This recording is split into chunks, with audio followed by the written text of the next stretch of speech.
tadi tuh ya dokternya tuh ya bingung gitu, pada bingung ke Polresnya, polanya gak ada gitu, mau tanya gitu, soalnya ya Alia di bawah umur gitu dah. Setelah saya mendapatkan laporan bahwasanya santri semuanya dibawa ke Polres, saya kaget ketika di visum bagaimana caranya. Mereka, mohon maaf, ditelanjangi, telanjang bulat. Satu, kemudian yang melakukan visum itu bukan perempuan, laki-laki. Tiga, yang melakukan visum itu laki-laki dan menggunakan tangannya. Innalillahi wa inna ilaihi raji'un. Saya tidak mau tanda tangan apapun saja tanpa didampingi pengacara saya. Kiai, sampai berapa kali? 2 kali kalau tidak salah datang.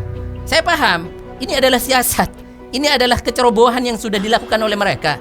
Mereka memanggil saya, kemudian mereka menetapkan ini dan itu, kemudian saksi dan sebagainya yang dilakukan di pondok pesantren saya tanpa adanya tanda tangan. Ini mal administrasi. Kalau misalkan masih dari kelompok-kelompok mereka atau dari oknum-oknum mereka tidak terima dengan apa yang saya sampaikan, silakan buka data. Kita juga buka data. Selamat untuk Abuya Muhammad Fahim Mawardi atas kebebasan berbicara. Mabruk Buya, selamat berjuang. Saatnya saya berbicara. Assalamualaikum warahmatullahi wabarakatuh. Sahabat kaum muslimin, subscriber channel Benteng Akidah, Jamaah Wakif Tahfidz Hadis, anggota edisi dan orang tua asuh, dan juga siapapun Anda yang melihat semua ini, video-video saya ini, mau polisi, mau hakim, silahkan. Saya sampaikan pada kesempatan ini kepada publik, kepada jamaah, kepada semuanya, bahwa apa yang sudah terjadi di dalam peristiwa-peristiwa yang sudah kita alami bersama sebagai ujian dari Allah Subhanahu wa taala, yaitu fitnah keji terhadap pencabulan atau kasus pencabulan yang sudah dibuatkan untuk diri saya. Kejanggalan-kejanggalan sangat luar biasa dilakukan dan diterapkan kepada diri saya dan anak-anak saya dan santri-santri saya, di mana pertama sudah kita ceritakan di dalam episode sebelumnya. Kalau misalkan Anda belum menonton, silahkan kembali dan lihat, tonton 1 episode, kemudian 2 episode, kemudian selanjutnya sampai selesai supaya tuntas, supaya jelas.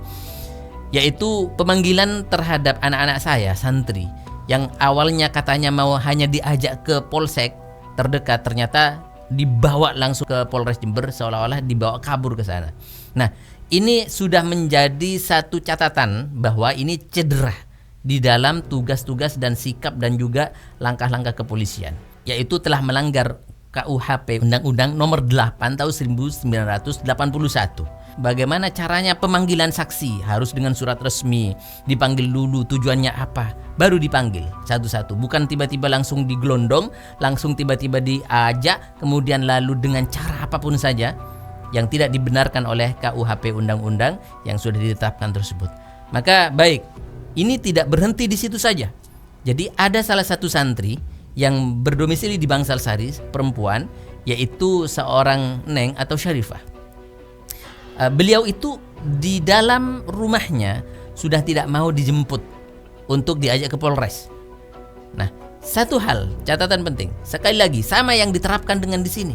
Apa kata pamannya, kata keluarganya, bahwa mereka itu dijemput untuk diajak ke Polres, tapi pamannya tidak mau. Entah itu alasan apa atau kegiatan atau lagi apapun. Lalu yang disampaikan mereka apa katanya? Oh tidak ke Polres. Kalau begitu ini ke Bangsal. Kebetulan rumahnya dekat dengan Polsek Bangsal Sari, jadi bisa jadi jalan kaki saja. Ternyata apa yang terjadi? Setelah sampai di halaman Polsek Bangsal Sari, itu dibawa langsung ke Polres Jember, diangkut pakai mobil. Ini satu catatan ya, bagaimana mereka memperlakukan dari awal catatan-catatan yang sudah menjadi cedera, tidak melakukan SOP yang sudah ditetapkan kepolisian atau undang-undang kepolisian. Ini catatan penting. Setelah saya mendapatkan laporan bahwasanya santri semuanya dibawa ke Polres, saya kaget loh. Tadi bilangnya ke Polsek, tadi bilangnya sampai maghrib. Ternyata ini sampai malam, larut malam itu tidak ada kabar. Maka saya dengan hal tersebut, saya merasa punya tanggung jawab kepada orang tua mereka, kepada keluarganya santri, kepada wali santri dan semuanya. Dan saya merasa khawatir, anak-anak saya itu di bawah umur, banyak di bawah umur. Mereka dengan pengalaman yang tidak memadai, mereka juga tidak mempunyai kesiapan mental menghadapi polisi. Ya mungkin sebagaimana orang awam ya, melihat polisi itu dulu, tapi sekarang insya Allah tidak. Nah, apa yang saya lakukan? Saya langsung minta pengurus untuk ayo datangi ke Polres. Pada waktu itu sudah sampai hampir larut malam. Saya datangi ke sana juga, saya ikut membuntuti mereka juga. Ternyata apa yang terjadi? Mereka tidak boleh mendampingi santri-santri kami yang sedang berada di dalam ruang pemeriksaan. Ini adalah anak kecil, anak di bawah umur, tidak boleh didampingi. Lalu kita coba telepon, kondisikan, saya sampaikan kepada orang tua, salah satu orang tua santri. Datang ke sana, tidak boleh masuk pula, tidak boleh mendampingi. Kenapa alasannya? Karena ada sudah petugasnya yang berkompeten atau yang ditugaskan untuk mendampingi anak pemeriksaan tersebut. Innalillahi wa inna ilaihi raji'un. Ini salah satu cara mereka. Nah, yang tidak kalah penting lagi, tiba-tiba pada jam kurang lebih jam 12 atau jam 1 dini hari, mereka mengeluh dan mereka telepon. Mereka minta untuk dilawan dan digagalkan. Kenapa? Mereka mau divisum. Jadi belum ada apa-apa, belum ada persetujuan dari orang tua, belum ada konfirmasi apapun, mereka langsung tiba-tiba mau diseret ke rumah sakit Dr. Subandi. Mereka seolah-olah digelandang ke rumah sakit Dr. Subandi. Nah, jelas kita dengan pengurus melawan itu. Kita menentang. Ketika kita melarang untuk dibawa ke sana, kita tidak dihiraukan. Nah, di situ saya mempunyai satu pikiran bahwasanya ini tidak boleh dilakukan kita sendiri. Kita tidak tahu tentang perihal undang-undangnya seperti apa. Kita minta beberapa pengacara. Saya kontak kepada pengacara Pelita ya. Entah itu organisasi atau apapun, saya diminta kurang lebih 70 juta kalau tidak salah, untuk mendampingi anak-anak saya yang mungkin takut trauma untuk divisum. Salah loh, yang periksa dulu yang ada orang tuanya, ada akuan, ada orang tuanya ya Alia, Kian, Fadila, itu ada dengar-dengaran. Aku lebih nih dari tadi nih, lagi si Eneng, dah habis Kamila, so bung pas preman anak nih kak Abdi nih tak preman ya Rek. Coba polresnya tuh suruh masuk gitu, BE pas butuh ke polresnya gitu, BE pas dokternya nanya tentang anak yang bawah umur ini, soalnya alias bawah umur takut bahaya dan dokter Stada nih selalu Stada alia kan iki Jepun ki dokter kita cukup umur dan takut bahaya kayak lu udah perlesan lu disuruh marah sampai dokternya tuh ya kalau ada apa-apa misalnya dari anak kecil itu soalnya masih umur 12 tahun saya gak mau tanggung jawab dan tetap dah gak dianu marah kadang ada siapa dah gitu aliani serda pokok ya kayaknya ya yang sekitaran umur 12 tahun 13 itu ya 14 sampai 15 tuh kayaknya ya gak bisa gak dokternya takut bahaya itu paling. Mau divisum bagaimana? Tidak ada masalah, tidak ada laporan, tidak ada keluhan, tidak ada masalah apapun. Tiba-tiba mereka mau divisum. Coba bayangkan. Innalillahi wa inna ilaihi raji'un. Jadi astagfirullah, saya tidak bisa menceritakan ini dengan detail. Kenapa? Ini persoalan kehormatan dan bagaimana traumatik anak-anak saya terhadap perlakuan-perlakuan yang tidak menyenangkan hal tersebut. Apakah ini dibenarkan? Mulai dari awal, kemudian caranya visum, tidak ada restu orang tua. Kalaupun ada restu mungkin, contoh misalkan, mereka tiba-tiba diajak digelondong ke Polres. Dan di sana dibuatkan surat pemanggilan untuk administrasi dan lain sebagainya. Kenapa? Salah satunya adalah, ini saya melompat ceritanya. Salah satunya adalah, saya tidak pernah tanda tangan, kecuali itu komputer dan beberapa perangkat yang saya serah terimakan. Bukan tanda tangan entah soal penyitaan atau apapun. Itu serah terima saja. Selain itu nggak ada tanda tangan saya. Entah itu kunjungan atau apapun saja. Kenapa tapi tiba-tiba di waktu pra-peradilan tanda tangan saya itu tidak butuh gitu. Artinya ia dianggap lengkap. Ini adalah satu hal yang sangat sayangkan dalam institusi tersebut. Salah satu pengacara saya mengatakan bahwasanya tanda tangan saya itu dipalsu. Wallahu alam, saya belum pernah lihat di situ karena saya tidak lihat di pra-peradilan. Banyak puluhan tanda tangan yang dipalsu. Saya tidak melihat waktu itu ya. Saya hanya mendapatkan berita tersebut. Dan yang pasti pra-peradilan itu jalan dan saya ditolak. Padahal di waktu pra-peradilan mereka santri-santri yang sudah mulai sadar dan juga didampingi, mereka tidak takut lagi. Nah, ini melompat ceritanya, nanti saya akan sempurnakan. Mereka hadir di pra-peradilan mengatakan bahwasannya di sini tidak ada korban yang mulia. Dengan satu hakim yaitu Alfonsus Nahak tersebut disampaikan di depan hakim. Saya dipaksa mengatakan seperti ini. Mana? Ada yang maksa? Ada.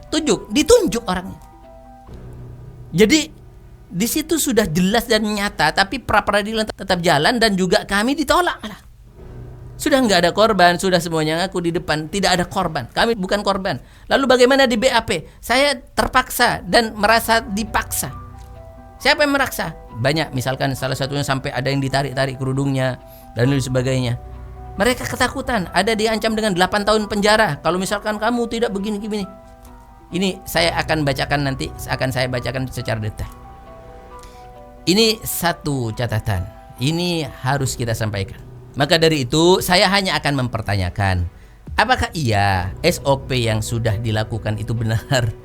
Apakah iya saksi itu tanpa undangan, lalu tiba-tiba digelandang saja ke sana? Mungkin nanti di sana ditetapkan, dibuatkan surat. Dan saya ini satu pengalaman, ketika saya berada di sel, ada di dalam Polres Jember, di dalam tahanan, saya didatangi oleh salah satu oknumnya, penyuruhnya PA Kanit PA, yaitu mengatakan dengan seolah-olah santun banget, Kiai mohon maaf, kemarin di dalam kegiatan kita ada yang belum ditandatangani, katanya. Saya tidak mau tanda tangan apapun saja tanpa didampingi pengacara saya. Kiai, sampai berapa kali? 2 kali kalau tidak salah datang. Saya paham, ini adalah siasat. Ini adalah kecerobohan yang sudah dilakukan oleh mereka. Mereka memanggil saya, kemudian mereka menetapkan ini dan itu, kemudian saksi dan sebagainya yang dilakukan di pondok pesantren saya tanpa adanya tanda tangan. Ini mal administrasi. Ini sudah mal praktek kalau misalkan dalam kedokteran. Jadi ini sudah melanggar aturan Undang-Undang KUHP nomor 8/1981. Ini jelas. Saya paham itu, saya paham. Makanya saya tidak mau tanda tangan. Jadi ketika itu ditandatangani seolah-olah semuanya resmi. Nah, ini dalam rangka juga untuk menggelar pra-peradilan supaya mereka menang, seolah-olah seperti itu, atau paling tidak lengkap. Tapi sebenarnya bagaimanapun kekuasaan dan orang yang punya uang itu tidak bisa dilawan gitu. Sampai saya mendapatkan informasi dari salah satu pengacara saya di Jakarta, dari kelompok Jabang Aziz Yanwar, Kiai sampean harus memang dihukum, harus dimasukkan. Ini sudah menjadi atensi dan banyak yang seperti itu. Kita tahu mereka polisi mereka yang dekat dengan saya atau yang kenal, yang ngobrol-ngobrol, oh ini atensi dari pusat dan dari sebagainya.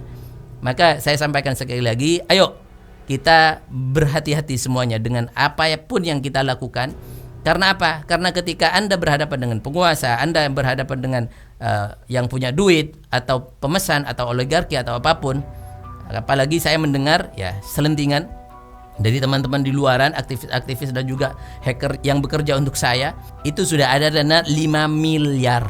Allah alam, saya tidak bisa mempertanggungjawabkan hal itu. Saya berada di dalam penjara, saya tidak melihat uangnya, saya tidak melihat serah terimanya, cuman saya mendengar selentingan saja.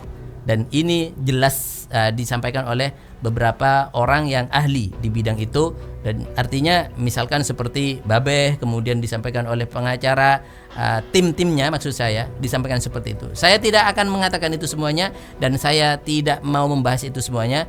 Saya tutup itu pembahasan tentang hal tersebut. Tapi ini bukan hal yang aneh di negeri kita tercinta, adanya suap menyuap, sogok menyogok, bagaimana media semuanya seluruhnya. Tidak ada yang berani memberitakan hasil di dalam pelaksanaan sidang di pengadilan negeri dan sebagainya. Baik, ini beberapa informasi yang perlu Anda pahami. Cara kerja licik, bahasanya gelar hukum demi keadilan, presisi apapun lah namanya. Ini adalah sebagai semboyan-semboyan dan slogan-slogan saja. Tapi yang pasti saya tutup video ini dengan mengatakan bahwasanya saya tidak benci terhadap polisi, saya tidak memusuhi terhadap Polres Jember atau apapun saja. Saya hanya berbicara tentang oknum-oknum yang kelakuannya bejat, oknum-oknum yang sudah maladministrasi, oknum-oknum yang sudah menyalahi Undang-Undang KUHP nomor 8/1981 di dalam pelaksanaan kasus saya.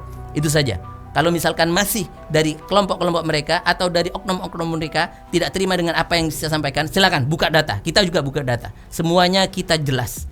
Demikian, semoga bermanfaat. Assalamualaikum warahmatullahi wabarakatuh. Menurut Edi Firman, salah satu pihak Fahim, pihaknya menuntut 6 item. Masing-masing adalah penetapan tersangka, penggeledahan, penyitaan, penyidikan, penahanan, dan penangkapan.